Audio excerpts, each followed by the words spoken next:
En el marco del trabajo interinstitucional con abordaje institucional entre el IPEM 5, Eva Perón y el equipo de inclusión de la Escuela Especial Dr. Raúl Carrea, en esta presentación se darán algunas aclaraciones generales en referencia al marco legal normativo en torno a la resolución 1825, que regula y norma los procesos de inclusión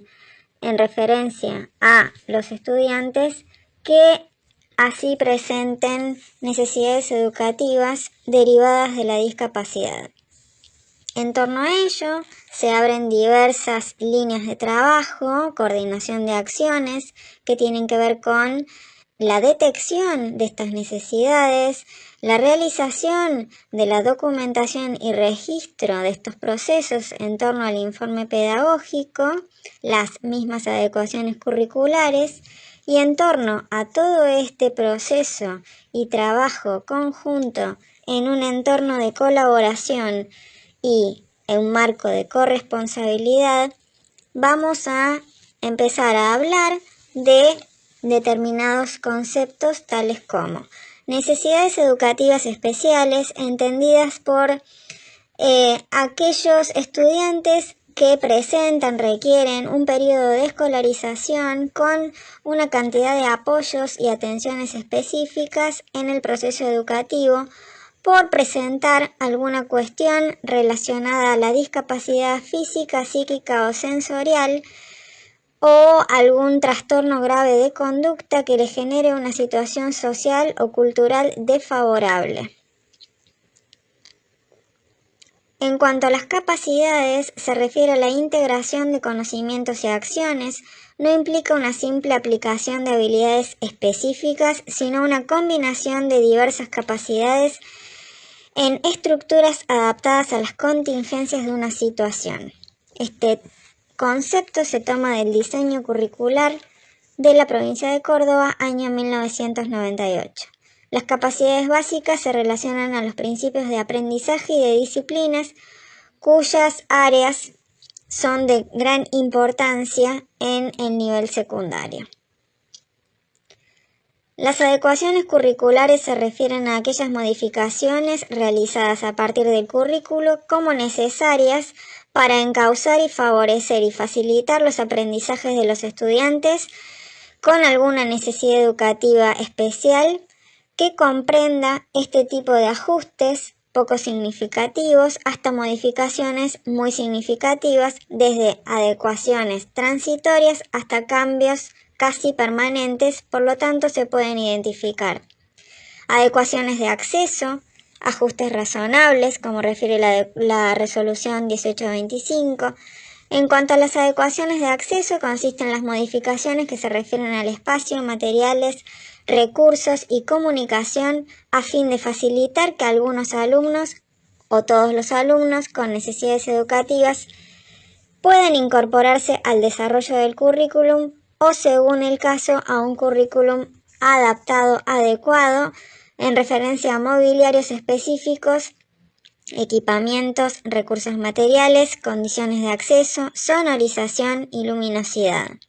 En cuanto a las adecuaciones curriculares no significativas, son modificaciones que se realizan en los diferentes elementos de la programación que no afectan básicamente a la enseñanza básica del currículo oficial,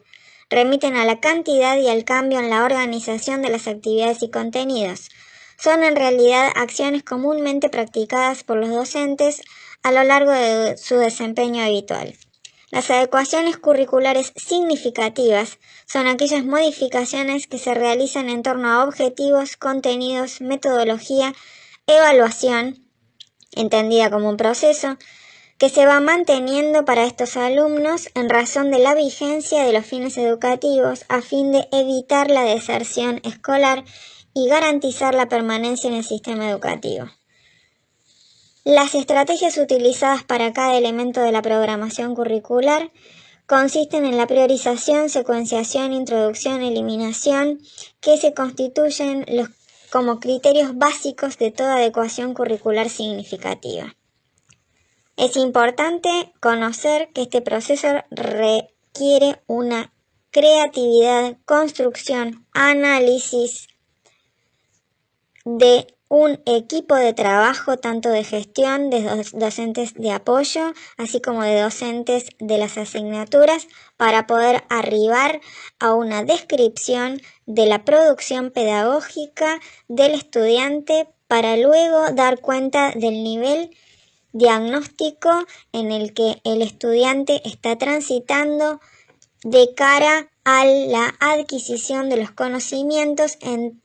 mirada a los contenidos curriculares.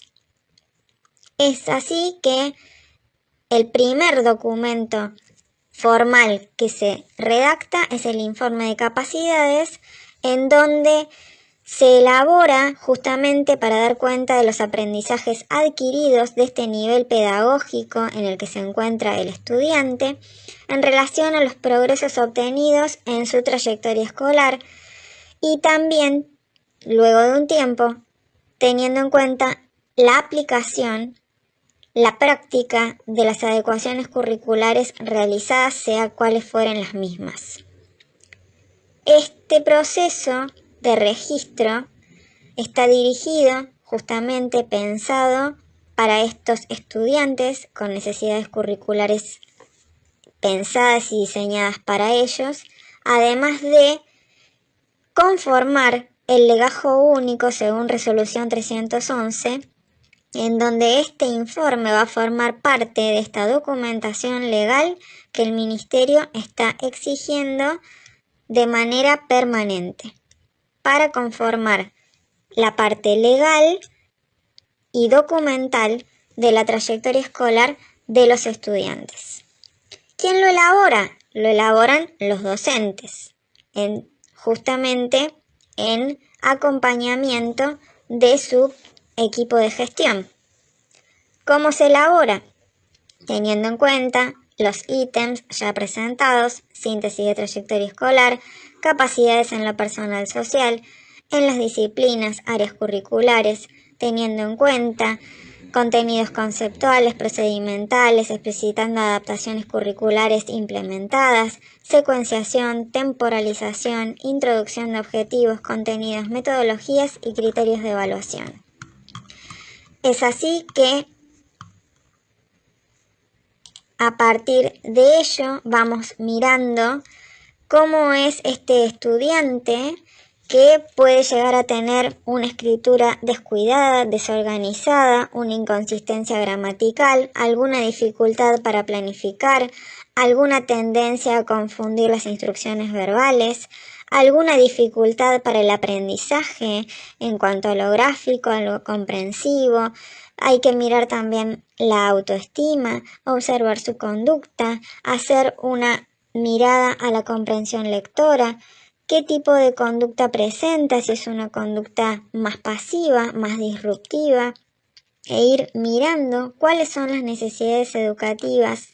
de este estudiante para luego evitar esta deserción de la que hablamos e ir acompañando a estas trayectorias escolares, teniendo en cuenta que el objetivo principal del abordaje de los procesos de inclusión tiene que ver con evitar el fracaso escolar, evitar la repitencia y evitar la deserción. Es así que de aquí en adelante los invitamos a volver a hacer una lectura del marco normativo, resolución 1825, con todas sus modificaciones. Siempre es aconsejable leer las resoluciones anteriores, además de complementar con el banco de estrategias, que ha sido facilitado y que se puede ver a través de esta presentación en relación a los diferentes adecuaciones que hay que hacer y a los diferentes perfiles de necesidades educativas especiales. Entonces, por ejemplo, tenemos presentación de la información. En cuanto al tipo de adecuación referido a la presentación de la información, podemos pensar en un retraso académico a través de una falta de comprensión. Entonces, observamos que es necesario conformar accesos facilitadores en torno al vocabulario, por ejemplo, con referencias visuales de los conceptos. Favorecer el aprendizaje visual utilizando elementos llamativos, colores, dibujos, utilizar contrastes, utilizar el color para resaltar determinada información, uso de ayudas técnicas que permitan el acceso a la información escrita, lupa, recursos multimedia, equipos de amplificación de audio. Las formas de respuesta tienen que ver con buscar formas de ampliar el acceso y la participación de los estudiantes cuando estos lo requieran. Ofrecer posibilidades de expresión a través de los diversos medios de comunicación. Si cuentan con un medio o un dispositivo como el celular, focalizar en los recursos multimedia que sean de su comprensión, de su posibilidad de acceso. En el entorno, generar espacios en la sala, si estamos en presencialidad, situaciones que favorezcan al acceso a los materiales y a la comprensión y manejo y organización de estos materiales en un tiempo y horario determinado por la institución escolar. Otro tipo de estrategias que tienen que ver con, por ejemplo, algún estudiante que presente una necesidad educativa derivada de un espectro autista, en el caso de que se contara con la orientación de salud y el diagnóstico correspondiente. Entonces, como estrategias en cuanto a la presentación de la información, tenemos cajas para separar actividades, estructurar actividades diarias mediante horarios visuales y listas de comprobación, establecer horarios claros para iniciar y finalizar actividades, utilizar tarjetas de estímulo con dibujos, textos y símbolos, o bien pictogramas, mostrar imágenes donde se ilustre la estructura jerárquica de la actividad, de la autoridad, de la situación social por la que estamos transcurriendo en una sesión o actividad de aula. Por ejemplo, en estudiantes con discapacidad auditiva, asegurarse de que el alumno vea siempre la cara del profesor, evitar movimientos innecesarios, no cubrirse los labios, todo un desafío hoy con el tema de la emergencia sanitaria, pero se puede utilizar el barbijo transparente. Otra estrategia es la de suministrar planificaciones de clase, películas y materiales de aprendizaje con anticipación para que el personal de apoyo cuente con tiempo suficiente para preparar las ayudas necesarias y en el caso de no haber personal de apoyo, que el mismo docente pueda ir generando estas estrategias, utilizar la pizarra, el retroproyector o notas para suministrar información e instrucciones de tipo visual. Se focaliza en todo lo que tenga que ver con ofrecer al estudiante la posibilidad de que participe en la situación de aula a través de mediatizaciones de dispositivos de carácter visual. Y así seguimos con, por ejemplo, estudiantes con necesidades educativas derivadas de una discapacidad de tipo visual, que tiene que ver con reforzar el aprendizaje mediante el uso de materiales táctiles, como mapas, diagramas y textos en relieve, al igual que papeles, bolígrafos, filtros y láminas de colores. Trabajar en modalidades en las que todos los alumnos puedan escucharse y trabajar justamente con estos materiales que enfatizan en la cuestión del sentido del tacto.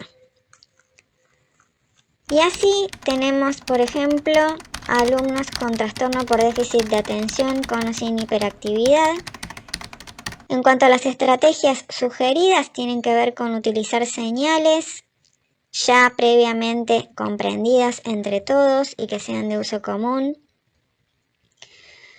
Utilizar tecnologías de ayuda cuando sea necesario, fomentar la elaboración de representaciones gráficas,